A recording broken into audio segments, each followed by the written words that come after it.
down in my city. Brody Chopper got a red dot and some titties. I ain't with the drama.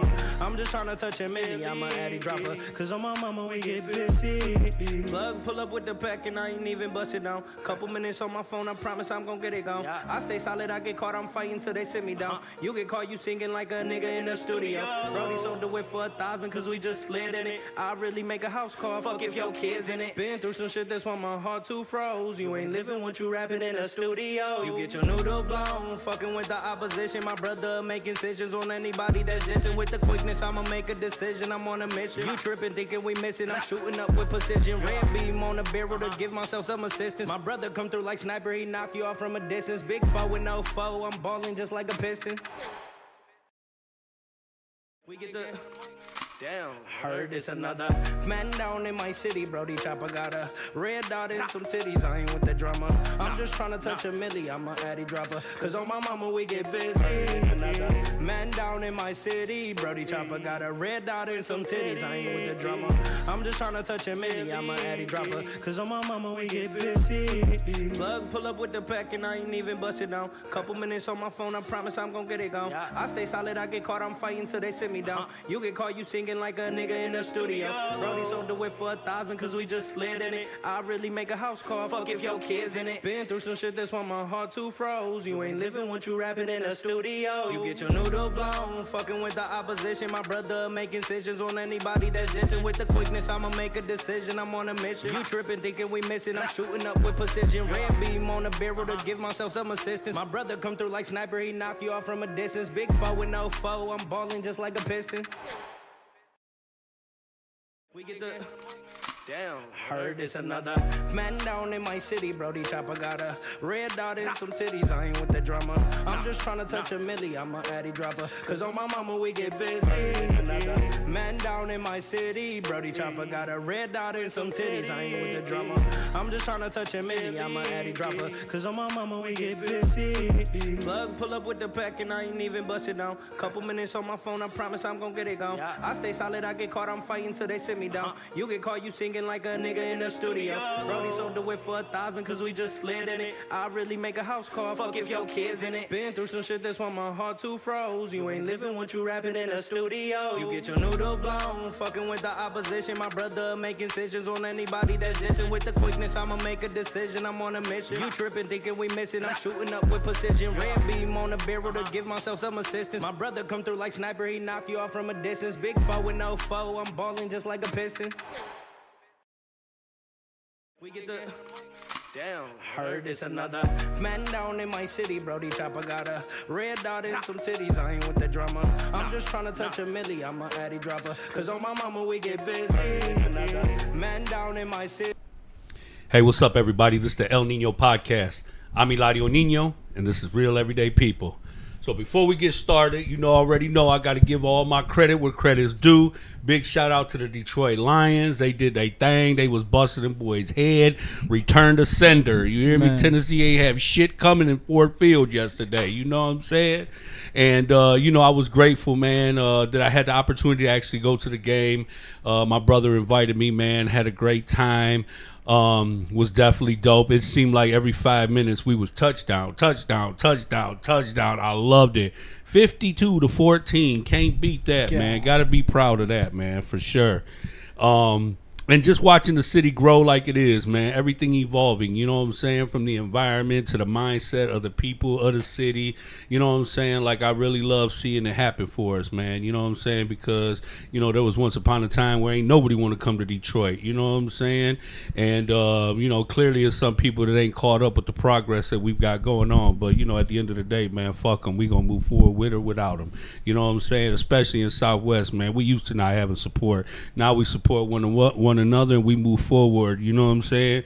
But today I got a dope ass guest out here, been meaning to get him on here for a minute now, but everything happens in due time. We got my man Freddie Torres here. What's up good, with y'all? you, broski? What's good, bro? How you doing? Man, welcome to the El Nino Podcast, man. It's about time we was able to make it happen, bro. Thank you for having me, feel me? This shit fire as hell, bro. Yeah, for sure, fire. Man. I'm glad you like it, man. And you welcome here anytime you want, man. Whether you just want to come, have a drink, have a session, brainstorm, you want to just chill, get away from the neighborhood for a minute, man, you welcome out here anytime, I appreciate bro. you, bro. Yeah. No, this shit, even me coming down here, I'm like, dog, this shit is fire, bro. Y'all don't even see it, but his whole setup, dog, damn, fire, Yeah, bro. Yeah, definitely, Feel man. me? Hell yeah. I love creating a space, bro, that represents me, who I am, and then, you know, connects to everybody else too. You know what I'm Facts. saying? I want people to come down here and be like, damn, like that's Bro, cool, for y'all you that know? don't know, this is getting done in the basement of his crib. Like, bro, fire though. Like, you feel me? You gotta do what you can for not, like, bro, Yeah. fire, dog. And I like, cause it like you don't even expect it. Like Bro, when you're going through my house,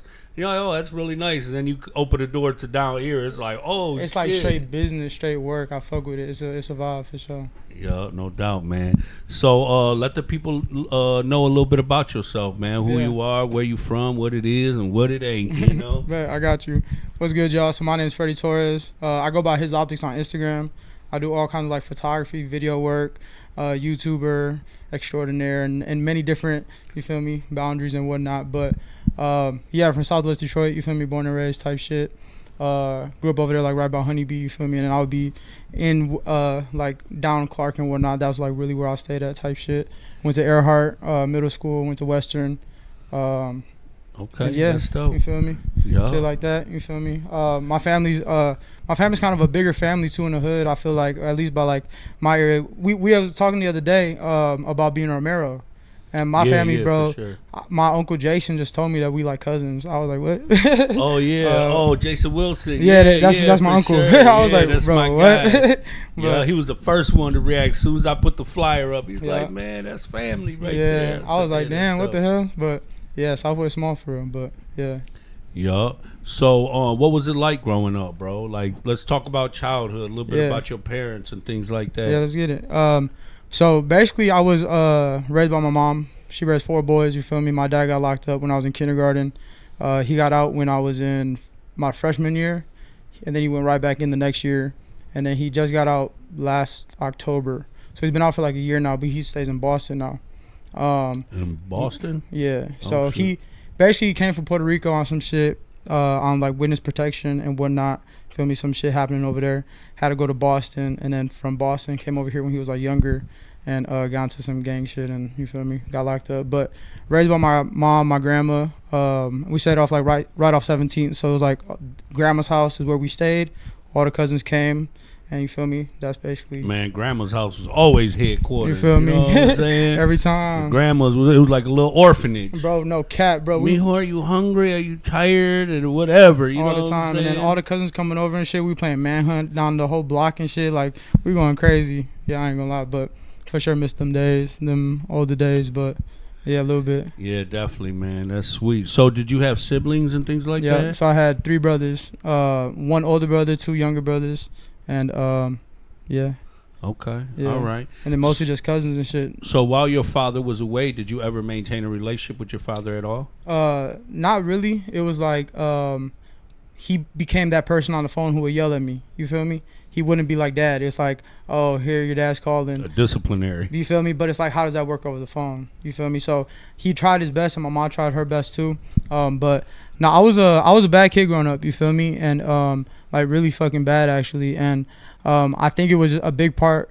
What plays a big part is I think I was just misunderstood, to be honest. And not having somebody I could really go to and like trust with certain things, I would say. Like it's always either ending up on Facebook or I'm hearing somebody on the phone talking about this or that. I'm like, bro, just let me say my problems and like, you feel me, keep them. But never maintained a relationship with my dad. He sent me like letters all the time and stuff like that. I still have all of them. But I think a big thing too is like while he was locked up, he kind of thought that we all just like hated him type shit. But it's like we also trying to just understand what this life shit is. We trying to step into them shoes. So when he did get locked out or got out and shit, like I kind of like started building somewhat of a relationship. But we get into that a little bit more later too. How long was he out for when he got out the first time? Literally on like a year. Damn. Yeah, went right back in. I don't know if he was doing the same shit, but I know he was hanging around the wrong crowd as soon as he got out. So yeah, no and went doubt, right back man. in, and yeah. Yeah, sometimes, man, when you don't shake that shit before you get out the joint, man, you come right back to it, bro. Mhm. You know what I'm saying? Like, Yeah. and the people that you put yourself around has a huge impact on your survival. If you're gonna make it, on your success rate, you know what I'm saying? And you know, in the joint, man, it ain't shit but gang banging. You know what I'm saying? It ain't shit but groups and you know, east side, west side, here, over there, blue, red, gold, everybody. You know what I'm saying? So, I had to break a lot of them mental habits, you know, all the activities, just all the engagement with all the street mentality shit in general, and restructure my whole mindset, you know what I'm saying? And I know a lot of guys talking about, oh, man, when I get home, I'll change. And I'm like, brother, if you cannot change now, it's going to be a whole lot harder for you when you get home, because it's going to be a lot of temptation when you get there. You know what I'm saying? You got drugs, you got alcohol, you got women, you got money, you got guns, you got just a whole list of fucking opportunities to fail.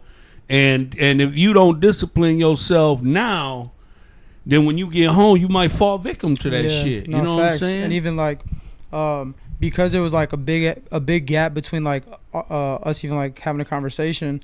When he first got out, he was like, I thought you was gonna raise a whole bunch of ghetto ass Puerto Ricans, and I'm like, and my mom did her best, and like the way that we all turned out now is like, bro, we stay to ourselves, we quiet as hell, don't really talk to nobody for real. Like we really are all just like, all my brothers are just very quiet, and I think that's just like a thing of like not having a father figure in our lives, but like just trying to manage. And then something I always say too is like, a woman can't raise a man to be a man, but my mom, she raised 4 men, you feel me? And I think with that, it speaks volumes. But when my dad had said that, and I finally like was able to talk to him on the phone recently, I kind of told him like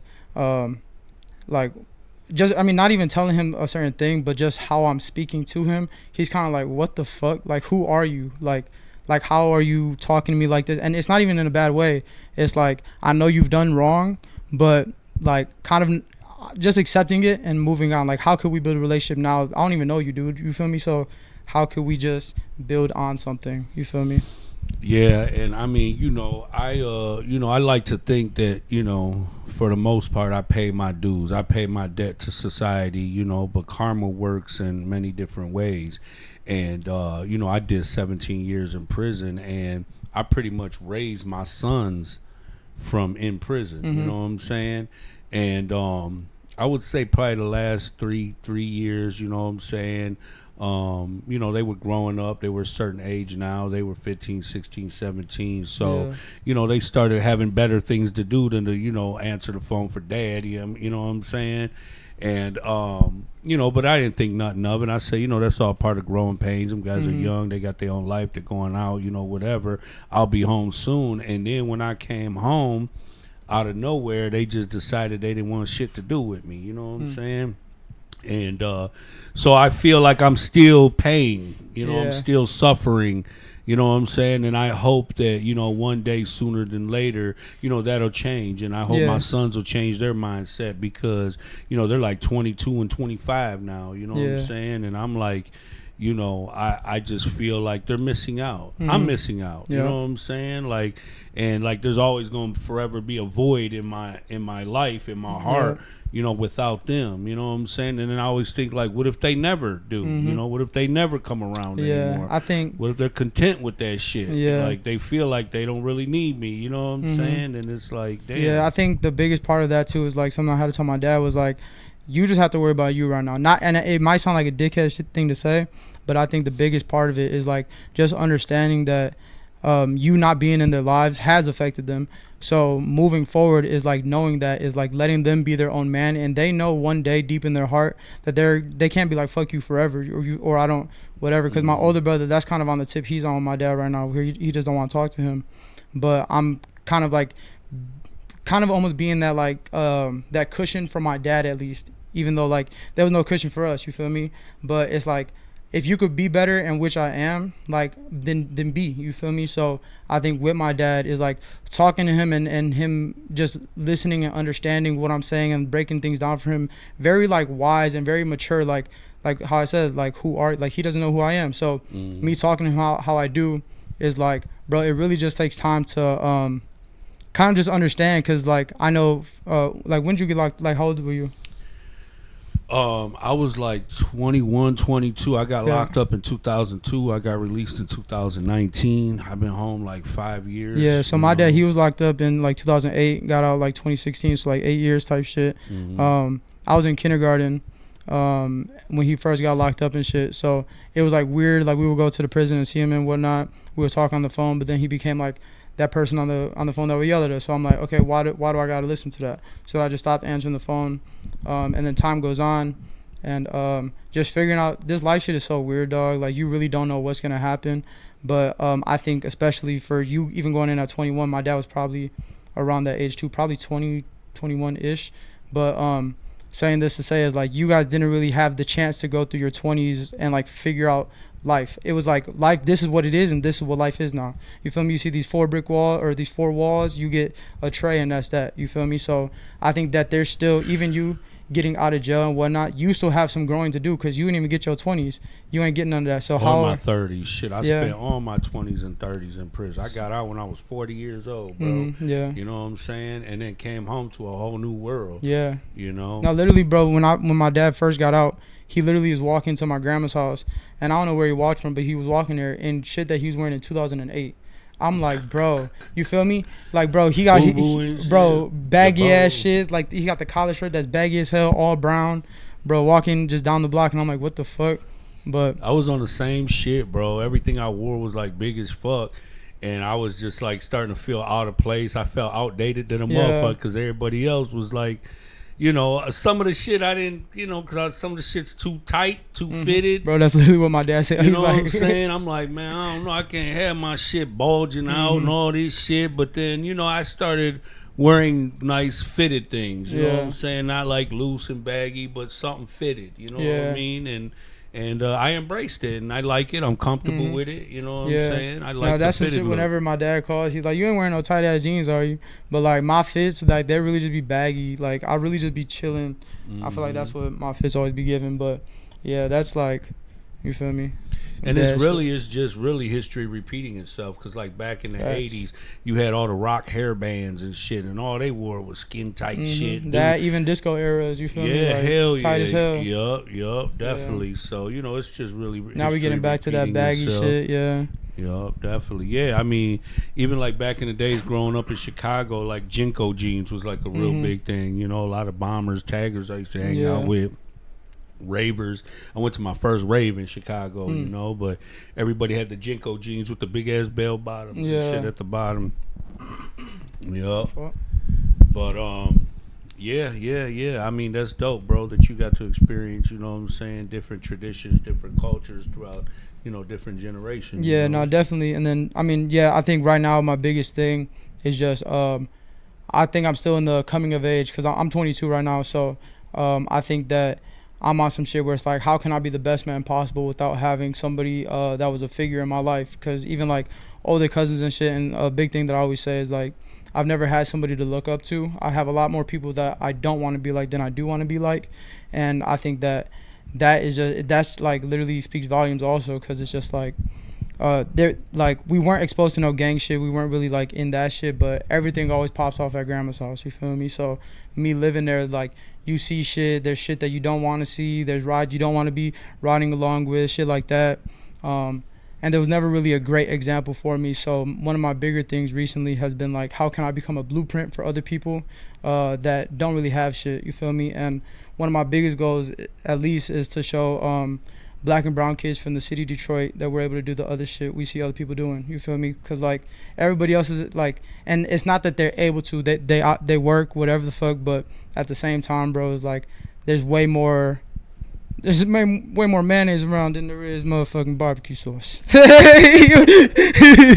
But you know, I was gonna ask you too, like, did you have any male figures? You know, did you have any uncles or older cousins, or, you know, just male figures that were in your life that maybe you looked up to, or might have, I think, took you under their wing, taught you a couple things, you know? For sure. I think I think that's the thing with uncles though, is like they always give game to you and shit, but I think I respected them more than looked up to them, if that makes sense, you feel me? Because it's like, you older than me, you're my uncle, I have to respect you, feel me? And I'm gonna just say and nod my head a little bit, give you a smile, you feel me? Like I'm reciprocating whatever you're telling me or whatever. But yeah, it's just like really weird because like a lot of the people after my dad got locked up, like, and I don't really remember like too much of my dad for real, but like after my dad got locked up and whatever, I don't know, it was just like always weird vibes and shit, and it wasn't all like fake vibes with none of my uncles or whatnot, but I just think that because I was also bad when I was growing up and stuff, it was kind of like everybody was more so like trying to get on my ass than like pull me to the side and like tell me some shit. You feel me? Like spit me some real game.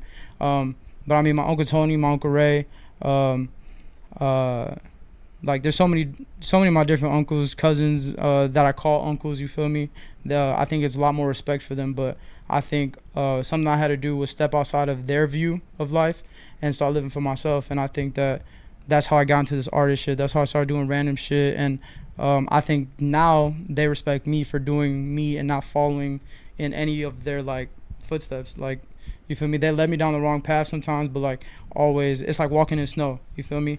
You walk a little bit and then you turn right away and all that shit is clear. They turn my back every time. You feel me? So I think it's good they didn't show me the full life, but growing up in Southwest, you kind of sometimes happen to stumble upon it. You feel me? Yeah, because even if you ain't seeing it in your own household, you got the neighbors, you got friends, you got cousins, you know what I'm saying? Mm-hmm. Like, you know, the whole hood was active in some form or another. For sure, you know yeah. what I'm saying? And even if you weren't, you knew people who were. Yeah. People were associated, people were affiliated, people was just active, bro. Yeah. You know what I mean? So I think with that though is like going back to like that the blueprint thing is like showing my cousins, showing my brothers, and other family members that like we don't have to go down that way. Like y'all did it and it obviously didn't work and like whatever, but we still have some time to go. So like it's not like give up now, because like even that I just found out, I mean I've been new, but in your 30s when you're in your prime, you feel me? So like that alone, me being 22, thinking about like, bro, I'm not even 30 yet, doing so much, accomplishing so much shit and whatnot. I just want to be like a great example for like my cousins, my other family members, my brothers and whatnot. But when it comes to also like male figures and shit, I think that's when I started transitioning to joining culture creators and whatnot. And I think when I joined, I was probably like 16, 15, and everybody else was like 3+ years older than me. So I think that I started to learn more through them, and some of them having dads and whatnot, and how they move and like how they do stuff, because like all I know is my brothers and my cousins, you feel me? So how do other people operate? And I think joining culture creators and whatnot kind of like helped me find that shit, you feel me? Shout out to Miguel Reyes, man. That's my motherfucking dog. Shout out Michael Reyes, you feel me? And I love what he did, you know what I'm saying, for our community, for our youth, you know what I'm saying, and everything that he continues to do, because that guy is relentless, you know what I'm saying? I'm not gonna lie, bro. I admire him, I appreciate him, I respect him, I salute him, you know what I'm saying? Keep up the good work. I'm here for, you know, any type of networking, building, partnership, whatever. Yeah, for sure. You know what I'm saying? But, you know, the platform's always here. I love to see him grow. I love to see the culture creators grow. Yeah. And, I mean, you can't even come to Southwest without tapping in with somebody that's, you know, part of the fam. You Facts. know what I mean? No, because even, like, bro, real life, like, when I came around, it was very, like, not even like trenches. It was very just like struggle. Like everybody in that boy was struggling. And it was like youth especially. And that's what Reyes did, was like he opened up a safe space to allow us to struggle. You feel me? Which is like, I think is also powerful, because it's like he's letting us be our most selves while also trying to help us in the best way possible artistically. And I think that that's a big thing too, is just being an artist, bro. You fucking struggle, whether it be your mental health, whether it be you just being broke as hell because you want to pursue your rapping career, your photography career, whatever it may be. I think that just having somebody that accepts that and knows that there is a life in that, because bro, Reyes, he came from Saginaw, moved to Chicago and did a whole thing in Chicago at 21, came over here around, I don't even know, I think he said he was like, I want to say like 30 something. And then he also said that he lived in like Spain and all this other shit, you feel me? So then even all of that, him being able to bring so many different groups of people to like Germany and fucking Europe in general, bro. So like cold, bro. Yeah. I was so excited to see people from our community making trips like that. Damasio, DJ, EJ, you Suave, know, you feel me? Everybody, I'm like, damn, bro, like, cause my generation, bro, motherfuckers didn't even leave the hood. Yeah. You know, I used to live in River Rouge, and I called him up and come chill out here. And I'm, nigga, that's the suburbs. Man, I'm 5-10 minutes away from you. Talking about some suburbs. Ain't nobody even rich out here. Suburbs was rich people. You know what I'm saying? That's some shit that I be saying though. Is like, bro, because I was out there too. I went twice, and it's the thing of like, you don't know that there's more till you see more. You know what I'm saying? If all you see is the hood, bro, all you see is, it's like, what is it? Animals grow to their habitat. You know what I'm saying? If you stay stuck in here, bro, that's all you gonna know. So I think that's also, like, it's gonna go back to that blueprint shit. It's like showing, like, bro, we are able to do this. Like, you feel me? And I think that it was just powerful because I was able to vlog both trips. It's all on my YouTube and whatnot. And, like, it's just crazy as fuck because, bro, you don't ever... Like me, why am I out there? You feel me? From my past and everything that I've done, like why me? You feel me? Why wasn't it somebody else? But I think that there's reasons for everything. You know what I'm saying? There's and I'm not gonna lie, you feel me? I was struggling a bit out there, but I think that also teaches me so much. You feel me? Like every L isn't a loss. Strengthens, bro. For you feel real. Me? Facts. For real, bro. You know, I don't care how much college degree and it's not to knock nobody because that shit is not easy. You know what I'm saying? But you talk about social workers, you talk about people who study for years about, you know, community, poverty, gangs, drugs, all these types of things. But there's no better teacher than experience itself, bro. You know what I'm saying? And that's, you can put me in a room, bro. I mean, I go to like Detroit Mercy. You know, I go to Wayne State, I go to U of M, I go to Ann Arbor, Dearborn. I mean, multiple colleges, and I speak to students, people who have devoted their life to education and learning about the things that I actually suffered through, went through, survived through. You know what I'm saying? Yeah. And it, for once, you know, it's really working in our favor. You know what I'm saying? And there's a lot of brothers just like me who did plenty of time, you know what I'm saying, 20, 30 years in prison, and they came home, bro, and everything that they experienced, everything that they went through, they're able to utilize to build a life for themselves. They put themselves in a position to be able to redeem themselves, give back, and right wrongs. You know what I'm saying? Right the wrongs that we did, and also right the wrongs that are in the system that put us in a place like that. I also think that's why this podcast alone is kind of powerful too, because like it's the thing of like, okay, you did 17 years, but what'd you do when you got out?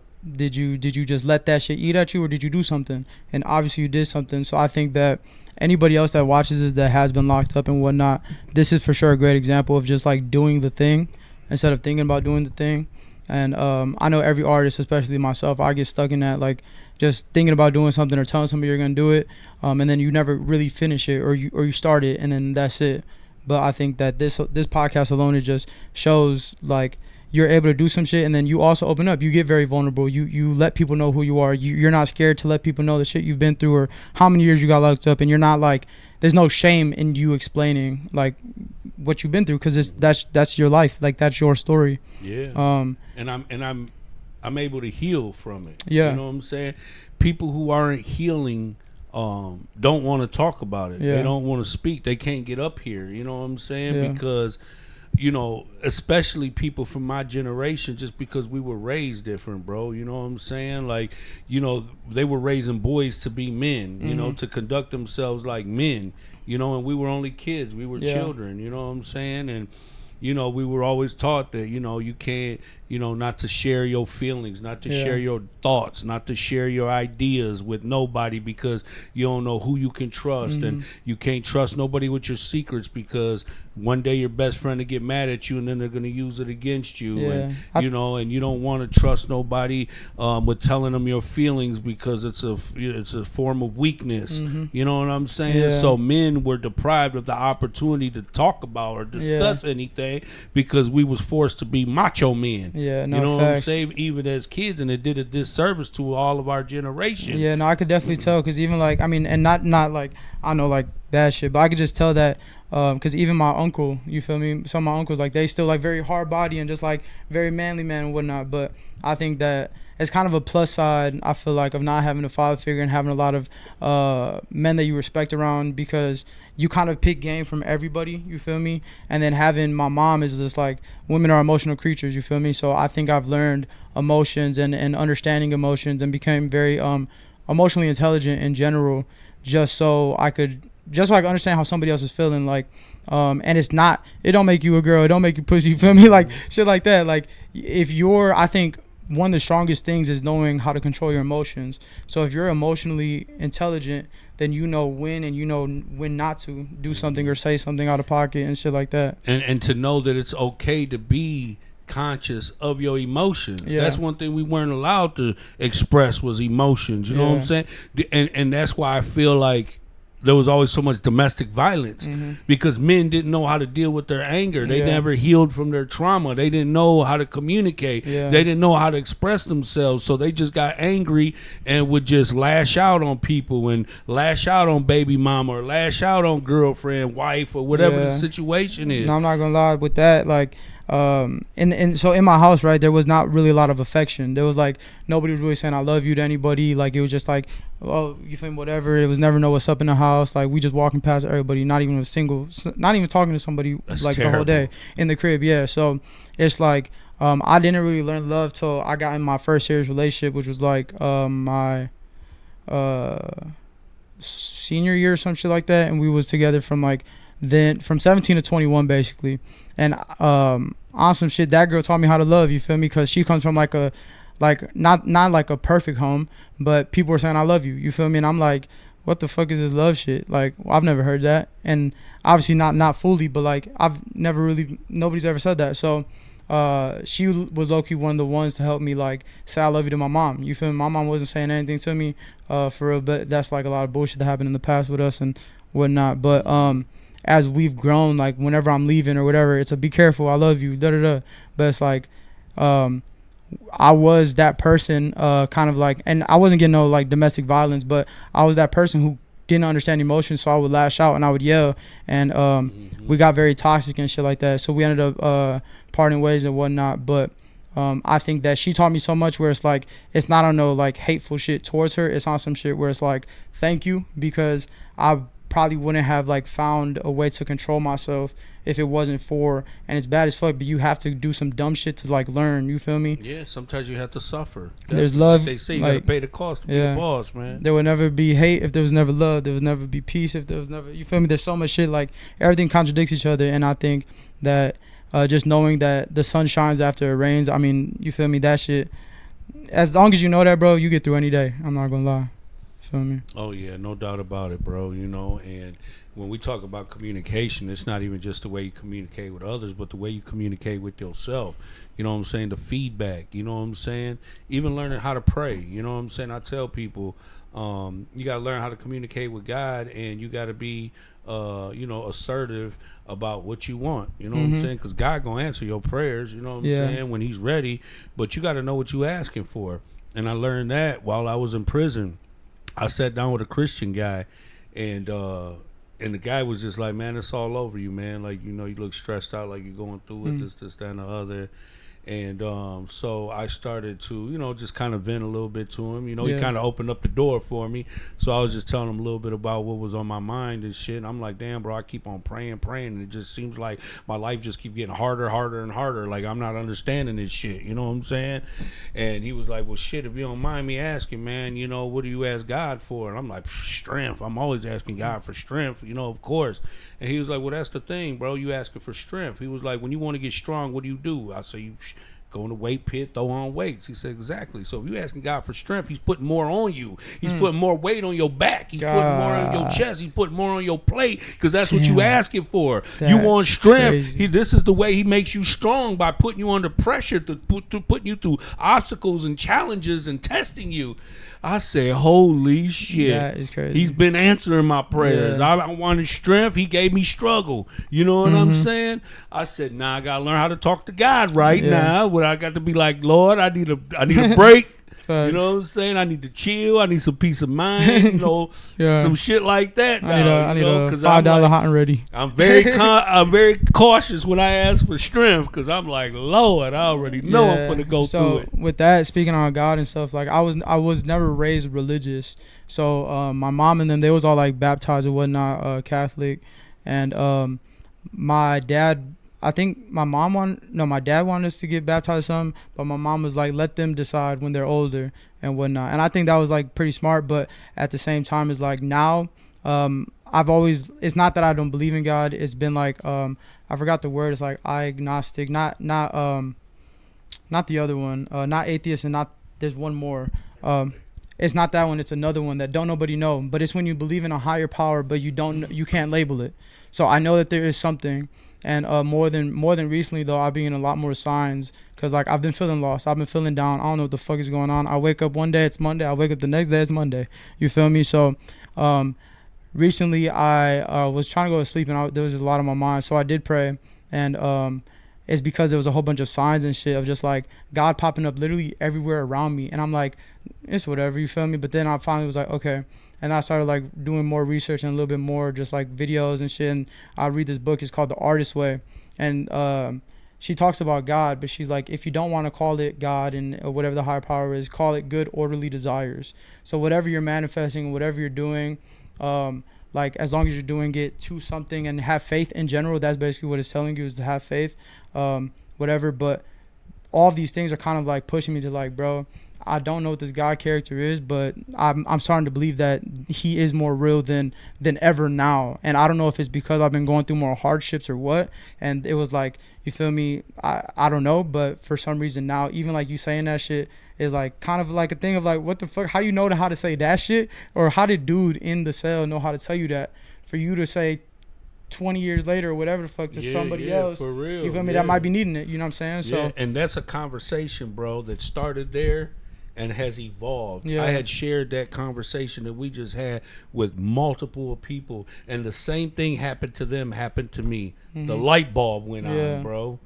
You know what I'm saying? I learned how to be an effective communicator with God, with people, with self. You know what I'm saying? Sometimes you wake up with self-doubt. Sometimes you wake up like, you know, just down talking yourself. You know what I'm saying? Yeah. I think that's part of being an artist too, because like this book that I'm reading is called The Artist's Way. She just talked about like criticism from like other people, and then she said criticism about yourself, like criticism to yourself, from yourself, whatever. And it's just like, if somebody gives you critiques or whatever, and it may be too much, or they might be dumping like other shit on you, then you know how to brush that off, whatever. But your biggest critique is always, or your biggest critic is always gonna be yourself.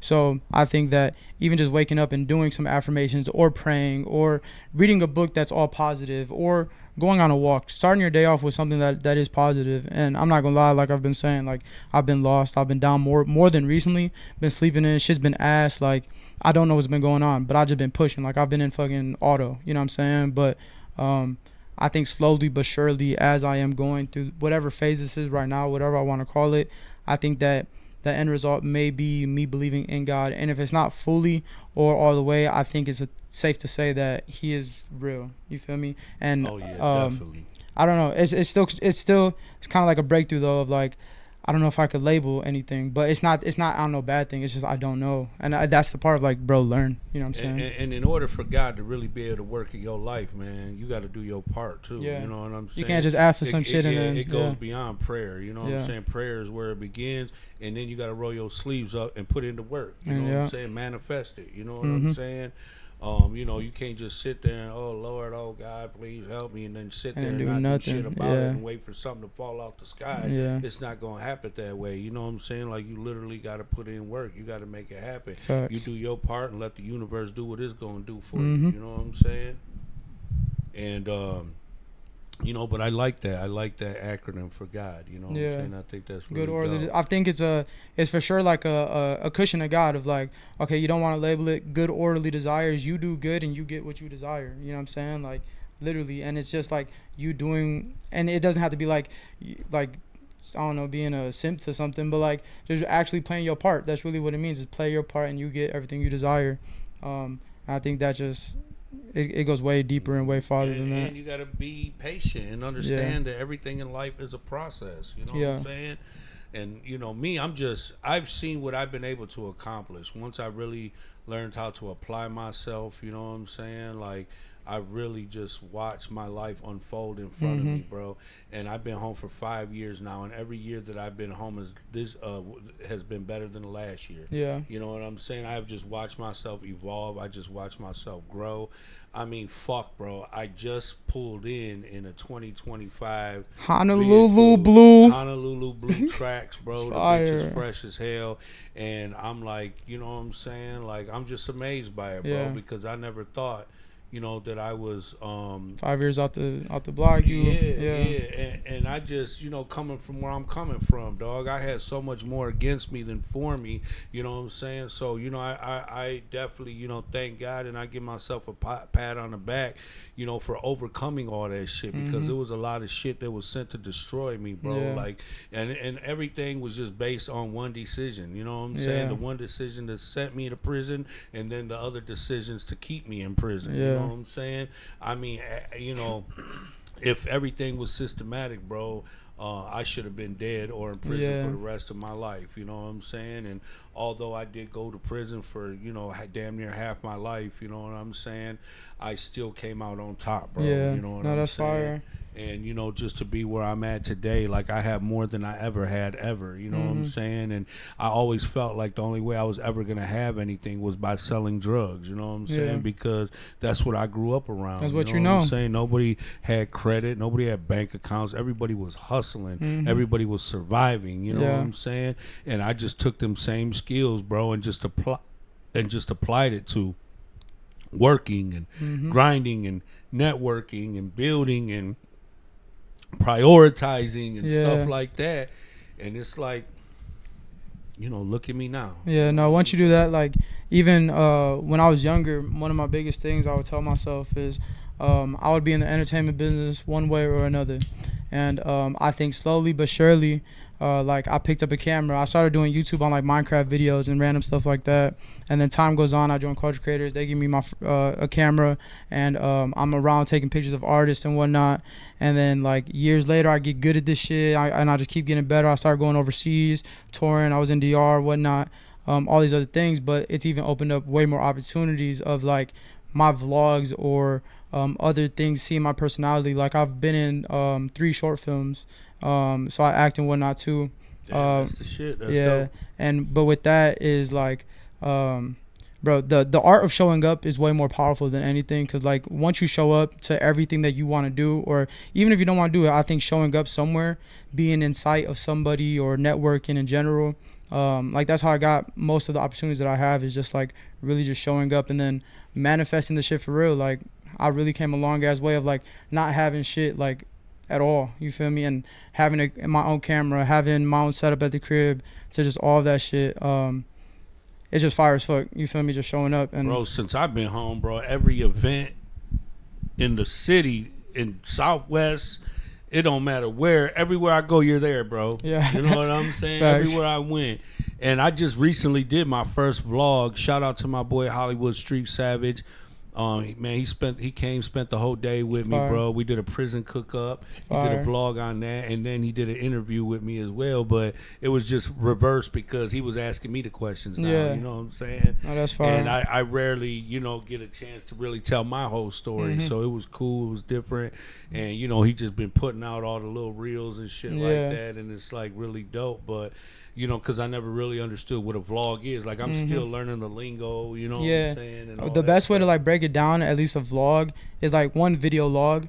But, like, you ever seen, like, fucking Avatar, or, like, an old sci-fi movie where they're just literally recording themselves talk to the, literally just, like, it's the thing open, there's, like, day 85, and I'm still on the whatever. Like Blair shit like Witch that. Project type shit. Literally, yeah. So, but, yeah, no, with the vlogging and shit, and no, going off what you were saying about me being everywhere, bro, I'm really, like, in South, like, I don't know, I feel like I'm one of the Southwest legends already, and I'm still young, because, like, videographer wise, photographer wise, I feel like I'm up there. It's literally top 3, right is literally, and it's probably a tie between me and Emilio right now, but just because I up myself. But number one Diego for sure. Me and I think Emilio got a little up on me, but we're so different, bro, that our shit is just everywhere. And then also Xavier, barely Hispanic, bro. He be going crazy. Like, that's somebody I look up to for sure when it comes to like those 4. At least they're all from Southwest, or those 3. They're all from Southwest, and they're just somebody great to look up to.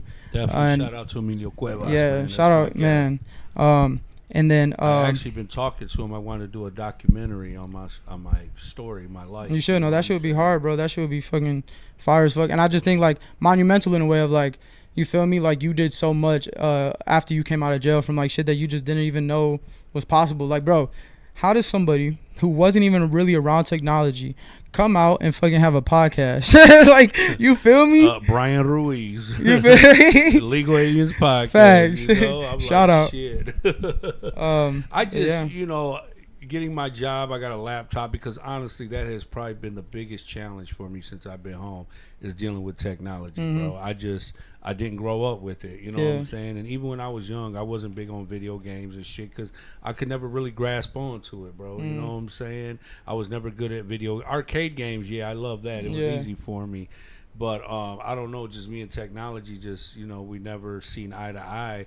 And, you know, starting to work and in the field of work that I'm in, you know, I had to be able to, you know, do emails and, you know, just things like that. So I had to learn. I know enough to survive, you know what I'm saying? But I never really invested in learning any more of it, you know, like creating spreadsheets and things like that, just because it mentally, like, I don't know, it makes me feel uncomfortable, bro. You know what I'm saying? It is a lot. It's like, what's it called? It's just like sensory overload. There's just too much going on. Like, you feel me? Whether it be technology, just like, what the fuck is this? How is this here? Whatever. It's just, it's a lot. But no, I for sure feel that. And so many people tried to help me, you know what I'm saying? But it was like, I would get so stressed out over it, bro. You know what I'm saying? And then I didn't know what an icon was. I don't know, like, you're speaking to me like I know this shit. And then some people would just get frustrated and then just do the shit for me, which also did a disservice to me, because I really need to learn how to do this shit. You know what I'm saying? So, you know, but it's one of the things that I really been reconsidering, where I need to really step up and invest in myself and learn more. I know enough to survive, and I've been content with that. But I think for me to be able to evolve, you know what I'm saying, it's important for me to kind of take some classes and maybe learn a couple things. I think too, though, that's one, right? Southwest mentality is to be content. I ain't gonna lie. Like, everybody in Southwest, sometimes I feel like, and not everybody, there's a lot of people doing their own thing, but a lot of, I mean, even my mom's generation and whatnot, they're just okay with being at where they are. And I think that you knowing that them doing something for you is like a disservice to you, and you wanting to invest more just speaks like way more of like you are in your 40s and whatnot. So like, now is the best time to just fucking lock in and just learn some random like technology shit, just cause, you feel me? I feel like you have and I can't speak for you, I don't know how much time you have on your hands, but like you feel me, you have the whole setup. I feel like it just makes sense, just so now you, if Brian was never here, you'd be able to run the shit yourself. You feel me? Yeah, for and sure. I think I'm still also on the same thing of like random technology when it comes to random shit, but I think it's more technical. Like when it comes to like making my website or like making a spreadsheet, random shit like that is like, I still need to do it, but I haven't. You feel me? And if you don't use it, you'll lose it. Literally. You know what I'm saying? Literally. And I'm the same way. I got comfortable for a minute. I was in a leadership position where I had to do expense reports and I had to do this, that, and the other. And I was doing good. I was catching on. But then once somebody filled the spot, you know what I'm saying? And I fell back into my position.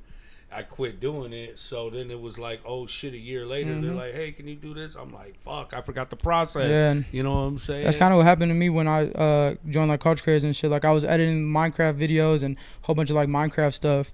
And when I joined Culture Creators, I took a break from like any type of like YouTube, any type of technology, straight baseball, and just having fun with my friends or whatever.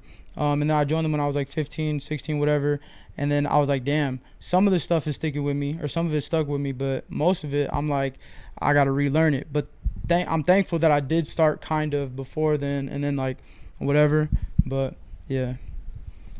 No, that's really dope, bro. I'm so admirable of the community today. And the youth, brothers like you, sisters like you know what I'm saying? Like, you know, your generation, you know what I'm saying? Because I tell people all the time that it was a different time I grew up in Southwest, you know? everything was very territorial. You couldn't go everywhere, and anytime there was a event, a parade, a festival, like eventually we was fucking it up. Yeah, no, Gang shit kept us separated, kept us beefing.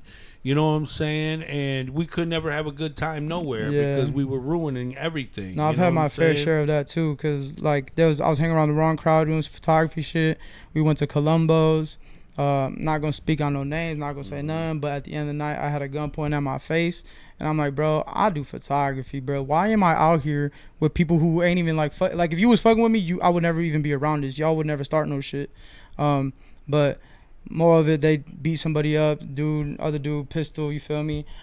He started shooting the gun up into the air, and I'm like, what the fuck? I freeze, because I've never seen no gun shoot, none of that. I've been away, you feel me? My mom kept us in the house, so we didn't have to see no bullshit. So when that shit happened, I was like 17 or something, 16 probably. Stuck it in my face. He was like, you two, run. I was like, what the fuck? So I broke out of that, ran, and he hit me in the back of the head with the Glock. I'm like, bro, literally for pulling up to Columbo's with the wrong people on some shit. I'm like, dog, like, I am a good kid, bro. I've escaped the fucking curse. Like, let me stay away from that. So, told them I couldn't hang out with them anymore. They called me a bitch. I'm like, bro. And years later, they got, you feel me, locked up or whatever. And I'm just like, no, you did the right thing, brother. You followed your own heart, your own intuition. And, you know, that's kind of what separates you from everybody else because, you know, me growing up, it was the blind leading the blind, bro. You know what I'm saying? I looked up to all my uncles, all my older cousins and shit, and I followed their lead, you know what I'm saying? And, I mean, I was raised by a village of gang members, drug dealers, drug addicts, alcoholics. I mean, I've been around violence since childhood, bro. You know what I'm saying? So it was, like, normal to me, you know what I'm saying? To me, that type of behavior was normal. I thought everybody lived the way we lived, you know what I mean? No, I'm especially grateful though for my mom, cause she for sure, like, she guarded us. You feel me? Like, she put like the sleeping blindfolds on us anytime like some shit was to go down. Like, and there's some pretty traumatic shit that would happen that I do kind of still remember and whatnot. But for the most part, bro, like, we literally stayed. So I call it like we're in a box kind of. We're like off of 17th, cause it's like the old train station. That's like a wall. You got 16th, there's like a wall right there before that hill. And then you got the Ambassador Bridge, which is another wall. And you got Fort Street, which is like a whole nother wall. So literally we stayed in that area. And like we didn't really experience no like outside street shit unless it got brought over to grandma's house or unless we left with one of the older uncles or whatever the fuck. And they wasn't really that deep in either at that time. But it was still on some shit where it's like, I don't need to be seeing that, bro. I'm like 8 years old. You know what I'm saying? Like, what am I doing in a car with you doing? Or, you know what I'm saying? Like, and I'm glad, bro, that you went the other direction because you could have fed right into that shit. Yeah. You'd have been like, man, who's that bitch ass nigga hit me in the head? Okay. You got down, nigga, but I'm coming back to get you. Yeah. You know what I'm saying? Instead, you was like, dog, I do not want that shit to happen no more. Fuck that shit. I'm gone. And it's also like, it's not even, I know, like I was genuinely, I was scared. Yeah. But at the same time, it's like, bro, I think it's okay to be scared because I could have lost my life that day. You only have one life. No doubt, you know what I'm saying? Like, if you're going to call me whatever, call me whatever. You feel me? As long as I'm not dead, I'm straight. You feel me? No doubt. And it's good that you followed your own intuition, bro. Yeah. You know what I'm saying? Because a lot of people, I knew a lot of good guys just like you, bro, but they didn't have either the strength or the heart to walk away from the criticism. Yeah. You know what I'm saying? Everything was, damn, what they gonna say about me? What the homies gonna think about me? What the family gonna say? Yeah. So I'm just gonna go this way, even though that's not what I'm into. You know what I'm saying? Even when I was in prison, bro, I used to come across a lot of good brothers, man, and they just dumb themselves down just to be, you know, with their crowd. And I'm like, bro, if anything, you should be the leader because you really are intelligent. Yeah. You really are smart. You really do have manners, like, you know what I'm saying? But people would dumb themselves down to fit in. Yeah. You know what I'm saying? And I thought that was just a huge disservice. You know what I mean? And I think I kind of did that to myself then. Like, when I was hanging around them, I'm like, bro, you know you're worth more, but you still hang around them. And it even goes back to, like, me being in middle school, bro. Like, teachers just telling me I'm going to end up dead or in jail. And I'm like, bro, first of all, I'm not even that much of a dickhead. You feel me? So I'm like, why are you saying this to me, bro? Like, it was just so much random bullshit, too, in school. And I'm just like, but I think it's kind of that thing of, what is it? Reverse psychology type shit. Like, if you say this, I'm going to do different and prove you wrong or whatever. I'm kind of on that type of tip right now of just like, I ain't dead or in jail, and I think I'm doing okay. Hell feel yeah, me? you are definitely. Big shout out to my man Carlos Valdez. He hooked me up with Los, who is Mexican OT's dad. You know, we were trying to make it happen where we could get together. I was trying to get him on a podcast, but you know, things just didn't work out that way. But big shout out to you, brother, because I appreciate your effort in trying to help out. You know what I'm saying? Big shout out to my man Jose Del Valle too. He works at Feldman Ford in Livonia, Chevy. I'm sorry, and you know, he looked out, man. He helped us, me and my wife, out to get this vehicle today. You know, it was definitely a blessing. And, you know, I just want, you know, brothers who contribute to my life, man, just to know that, you know, I respect y'all. I appreciate you guys and everything that you do, man. Had a blast at the Mexican OT concert yesterday, You went? bro. That was last night? At St. Andrews. That bitch was off the hook, bro. I mean, he brought a lot of his guys out, people who opened up for him. Shout out to my man Sam and Los, and they son opened up too. They from Lansing and shit, so shout out to them boys. But he Mexican OT brought a bunch of his people out that were performing, and they was banging, bro. But that nigga Mexican OT came out and killed it, bro. Turned that shit the fuck up. That's fire. My boy dressed up as Mexican OT for Halloween. I just do a big ass Halloween party literally this Friday that just passed. That shit was fucking bumping, but God damn. But you know what was a shock to me though is because like the DJ is one of his mans too. So you know the DJ, you always got to know your crowd. So he testing the crowd. You know, he started playing some Ramon Ayala music and shit, and he wasn't getting too much feedback. Like you know me, I was doing my grito. Yeah, that's my shit. You know, any type of Ramon Ayala, Vicente, any of that. Yeah, and like. The crowd wasn't giving him what he was looking for, and it was just crazy because it was a lot of young white people. It was a younger crowd, yeah. White people, though. White people had that bitch crowded, you know what I'm saying? And I was surprised by the demographics of it.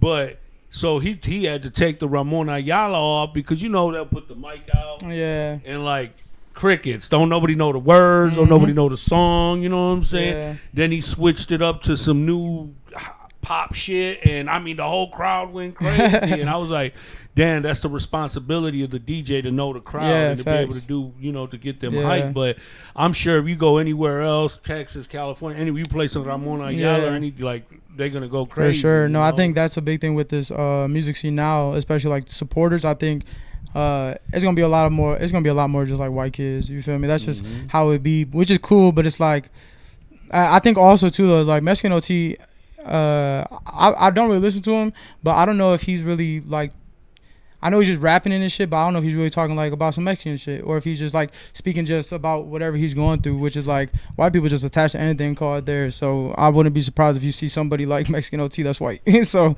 I appreciated him because, you know, bro, I've lived in East LA, I've lived in Chicago, I've been to Mexico, and I've been criticized so much about, you know, how I talk, how I dress. You know, people, oh, you want to be black and this, that, and the other. And I'm like, brother, it's not that I just want to be black. me, bro. I just, you know, in Southwest Detroit, bro, in Detroit in general, we are influenced by black culture. Yeah, I love rap. Yeah, I like to talk my nigga shit, my dog shit, bro, and all that shit. That's where I get it from. I'm okay with it. But everywhere else I went, they was not okay with it. You know what I'm saying?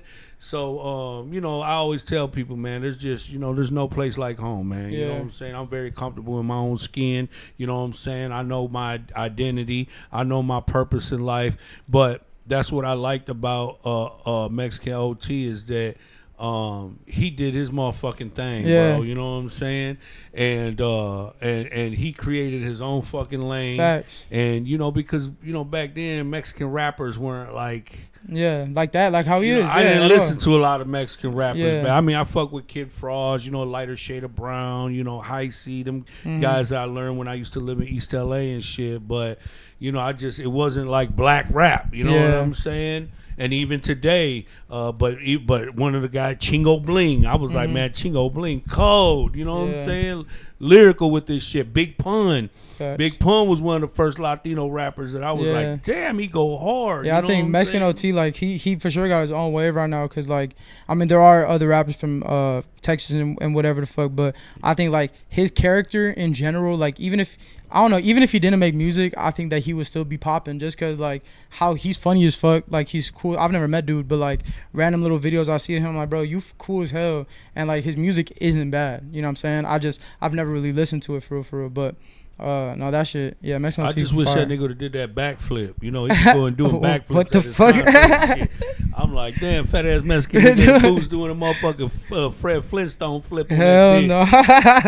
bitch. That's funny. Yeah, but definitely had a good time, man. I just looking forward to Halloween. I know it's been a lot of trunk or treats going on in the neighborhood, which is great, man. I love it. I love to see the kids. I took my grandson. You know, he dressed up. You know, he what did he chase from Paw Patrol, and then McQueen from Cars. from Cars. Yeah. You know what I'm saying? That's his favorite shit in the whole world. Fire. So you know, his spoiled bug got 2 costumes this year. But, you know, we're just having a good time, man. It just, everything seems so much safer. Like, when we were kids and we were trick-or-treating and shit, first of all, we had to worry about motherfuckers trying to snatch your bag and your bucket. You know what I'm saying?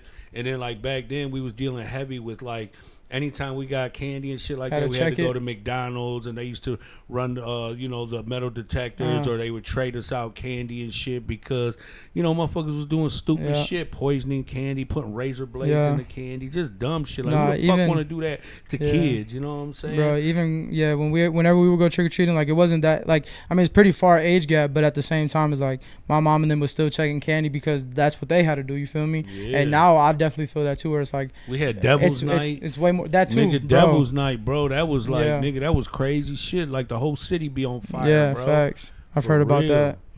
Yeah, now and then they came with the Angels Night. Now they switched it up. Shit safer You a know little what I'm bit, saying? but even though everybody was like, that shit's soft as hell, at least your fucking garage ain't on fire. You feel me? Bro. Facts. You know, at least Like, the whole neighborhood ain't up in flames. You know what I'm saying? Facts. That was like a purge night for it. It was Man. like, you know what I'm saying? It was crazy. Yeah, I've only ever heard about it. I've always been in the crib, but I'm always like, my mom's always like, nah, it's the day before Halloween or the day after, some shit like that. I'm like, yeah. And, you know, sometimes, like, you know, I was raised by a single mother, and I had so much respect for the women and all the single moms who raised their kids, took care of their business, did the best they could. Facts. And like you said, bro, when I was in the joint, I was having a conversation with a couple guys for the Nation of Islam, and they were saying the same thing, like, it ain't no way a woman could raise a boy to be a man. And I said, well, the difference is my mother didn't raise me to be a good man. She just raised me to be a good person. You feel me? You know what I'm saying? So that's what separates. Bro, you know what my I'm mom saying? taught me That morals, difference. respect. My mom taught me, like, how to greet somebody, how to, you feel me, all that. Like, I think, I'm very grateful, you feel me, because that shit's crazy. I was in, like, I don't know, my whole life I'm always going through some, like, realization point, but I was out in Spain, and I just had, like, I just started breaking down, and I called my mom, and I was just like crying, ugly crying too, to her, and like bad as fuck, like I couldn't stop. But it was just like a realization of like, she was a kid trying to raise kids. My mom was 16 when she had my oldest brother, had me at 18, my other brother at like 21, my other brother at like 22, 23. So it's like, my dad got locked up in 2008.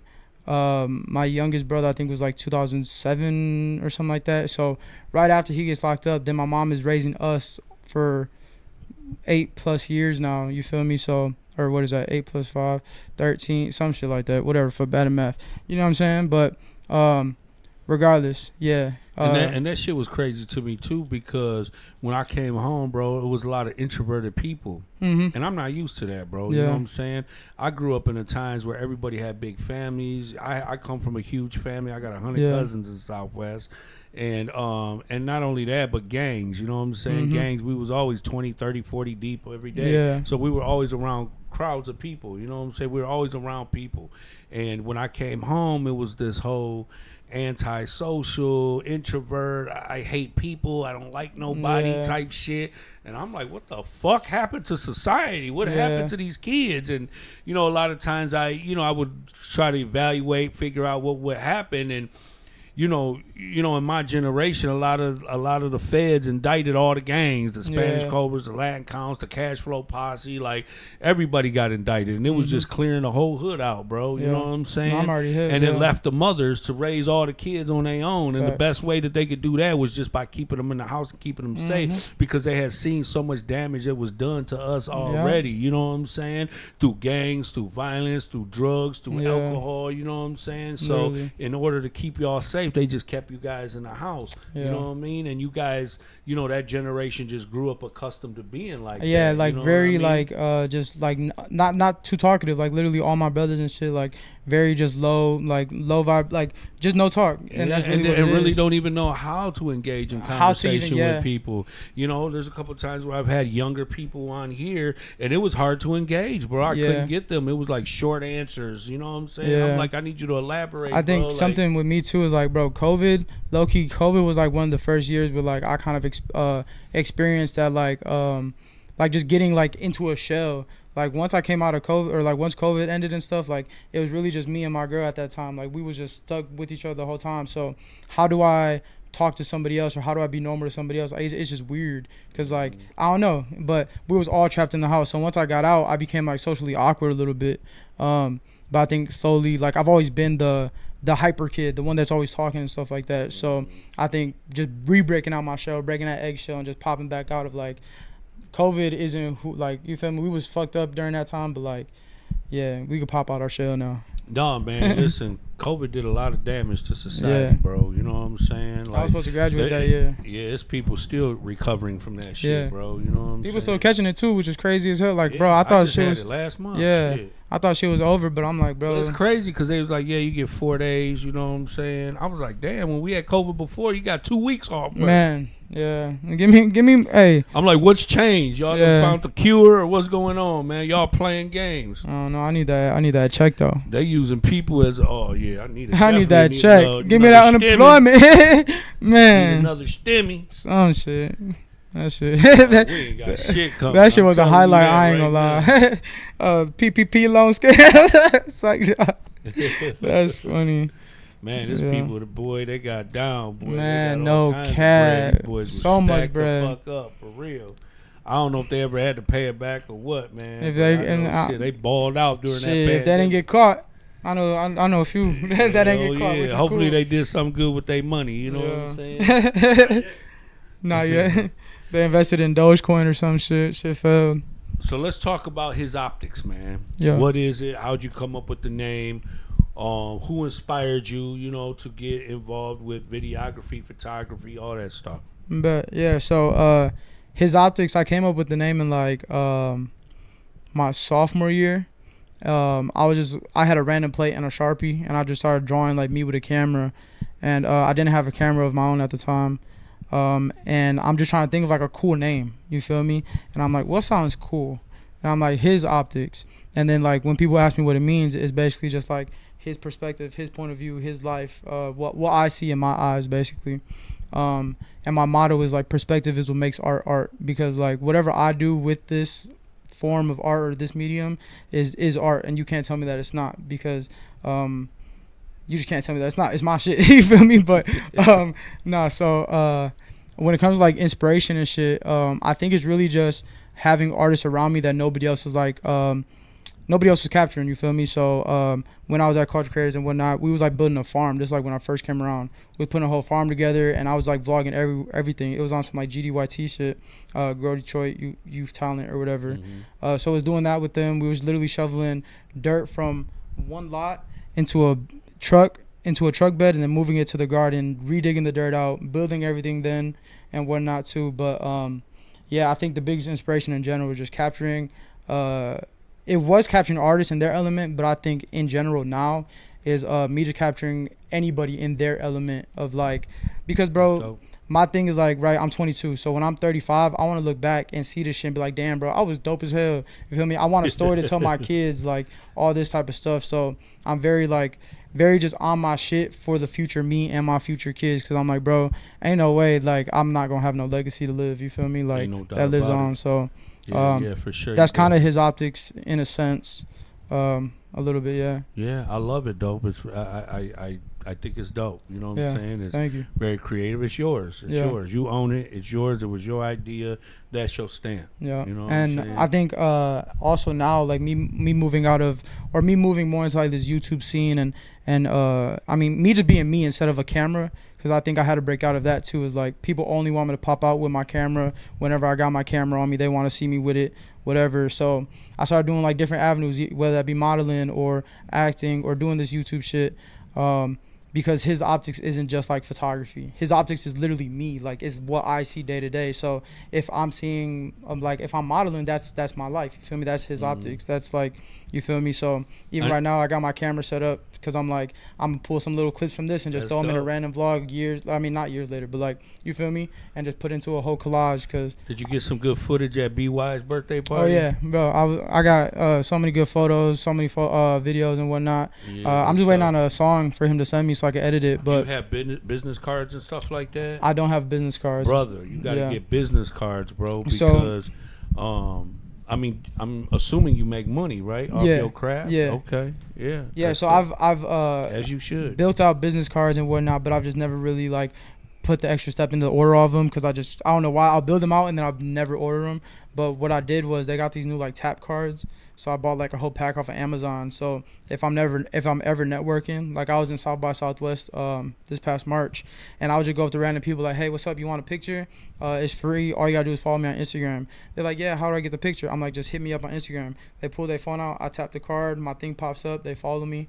Very simple, but I do have to get business cards because there are still older people and whatnot that need certain stuff. And I like physical cards, personally. You know what I'm saying? And I keep them on me, whether they're professional, whether they're for my podcast. You know, I make sure I keep them on me because you just never know, man. It's just part of networking. It's a part of building. Literally. You know what I'm saying? Yeah, there's for sure been so many people where they're like, you got a card? I'm like, no, but I got Instagram, which is like, you feel me? But I think it's like, sometimes too, because it's especially in like the club scene where people are asking me for like business cards, and like me, whenever I go to a club and somebody gives me a business card, sometimes I lose it. So I'm like, I don't know how many people are actually going to tap in. So I'm like, but it's a risk I'd rather take. Like I'd rather know that I gave them the card and just hope they tap in because now they have the contact. You feel me? So you said you've done some acting. What kind of roles have you played? So the first film that I did was last year in like March.